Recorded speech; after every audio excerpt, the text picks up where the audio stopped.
ಜಮಿಯಾ ಮಸೀದಿ ಮತ್ತು ಮಜ್ಲಿಸೆ ಹೆ ಮುಂತಜಿಮಾ ಮುಸ್ಲಿಮೀನ್ ಸಮಿತಿ ವರ್ಕ್ ಬೋರ್ಡ್ ನಿಯಮ ಉಲ್ಲಂಘನೆ ವಿರೋಧ ಕ್ರಮಕ್ಕೆ ಆಗ್ರಹ. ಸಾಗರ ತಾಲೂಕು, ಶಿವಮೊಗ್ಗ ಜಿಲ್ಲೆಯಲ್ಲಿ ಮಾರ್ಚ್ 5 ಇಲ್ಲಿನ ಜಮಿಯಾ ಮಸೀದಿ ಮತ್ತು ಮಜ್ಲಿಸೆ ಎ ಮುಂತಜಿಮಾ ಮುಸ್ಲಿಮೀನ್ ಸಮಿತಿ ವರ್ಕ್ ಬೋರ್ಡ್ ನಿಯಮ ಮೀರಿ ವರ್ತಿಸುತ್ತಿದ್ದು ದೊಡ್ಡ ಮಟ್ಟದ ಅವ್ಯವಹಾರ ನಡೆದಿದೆ. ಕೂಡಲೇ ಸೂಕ್ತ ತನಿಖೆ ನಡೆಸುವಂತೆ ಒತ್ತಾಯಿಸಿ ಗುರುವಾರ ನಗರದ ಮುಸ್ಲಿಂ ಸಮುದಾಯ ಸದಸ್ಯರು ಉಪವಿಭಾಗಾಧಿಕಾರಿಗಳು ಕಚೇರಿಗೆ ಮನವಿ ಸಲ್ಲಿಸಿದರು. ವರ್ಕ್ ಬೋರ್ಡ್ ನಿಯಮ ಪ್ರಕಾರ ಸಮಿತಿ 3 ವರ್ಷ ಆಡಳಿತ ನಡೆಸಬೇಕು.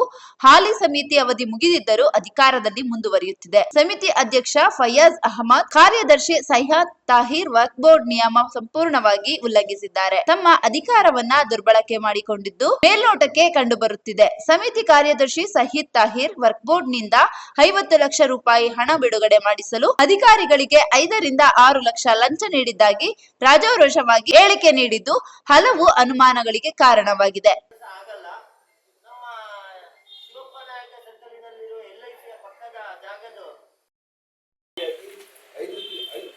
ಕಾಲ ಮುಂದುವರೆದಿದೆ.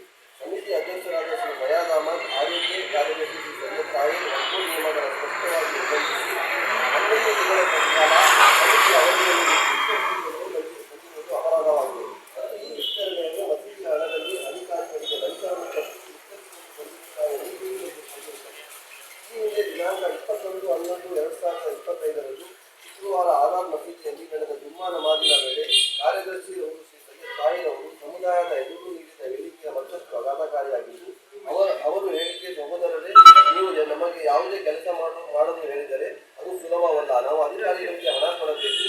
ಈಗಾಗಲೇ ವಕ್ಫ್ನಿಂದ ರೂಪಾಯಿ 50 ಲಕ್ಷ ರೂಪಾಯಿಗಳ ಹಣ ಬಿಡುಗಡೆ ಮಾಡಿಸಲು ನಾವು 5 ರಿಂದ 6 ಲಕ್ಷ ರೂಪಾಯಿ ಲಂಚ ನೀಡಿರುತ್ತೇವೆ ಎಂದು ಅವರು ಹೇಳಿರುವುದು ಸಮುದಾಯದಲ್ಲಿ ತೀವ್ರ ಆಶ್ಚರ್ಯ ಮತ್ತು ಆತಂಕಕ್ಕೆ ಕಾರಣವಾಗಿದೆ.